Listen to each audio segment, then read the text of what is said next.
हा जुना व्हिडिओ मला मिळालेला आहे. तो मी तुमच्यासमोर आज दाखवते. म्हणजे अगदी मजा म्हणून आम्ही हा व्हिडिओ बनवलेला.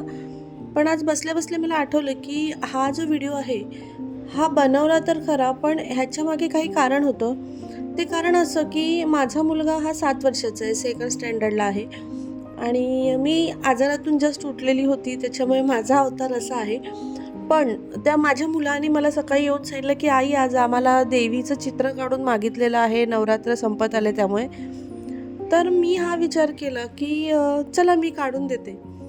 पण मला हेच बोलायचं आहे शाळेतल्यांना, कुठलीही शाळा असू दे, मी पर्टिक्युलर कुठल्या शाळेला बोलत नाहीये हे, की तुम्ही जर मुलांना एखाद्या चित्र काढायला सांगता किंवा प्रोजेक्ट देता, तर ते त्यांच्या हिशोबाने ते करू शकतील असं द्या. हा माझा मुलगा आहे, हा 7 वर्षाचा आहे. मला सांगा, की खरंच हा देवीचं चित्र काढू शकतो का? हां, म्हणजे एखाद्यामध्ये कला असते काढण्याची. पण तुम्ही शाळेत जे प्रोजेक्ट देतायत, ते पॅरेंट्सनी करण्यासाठी देणं योग्य नाहीये. कारण पॅरेंट्स, आजचे जे पॅरेंट्स आहेत, ते खरोखर खूप बिझी आहेत. त्यांना त्यांची कामं खूप आहेत. ऑलरेडी त्यांनी शाळेमध्ये खूप प्रोजेक्ट आपले बनवलेले आहेत.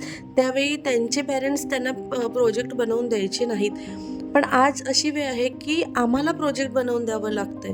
तर मला प्रत्येक शाळेला हीच विनंती आहे, की तुम्ही जे प्रोजेक्ट देतायत, तुम्ही जे प्रोजेक्ट सांगतायत, मग ते चित्र असो की काही, ते मुलं करू शकतील असं प्रोजेक्ट द्या. जेणेकरून मुलं त्याच्यात इंटरेस्ट घेतील आणि मुलं ती वस्तू बनवतील.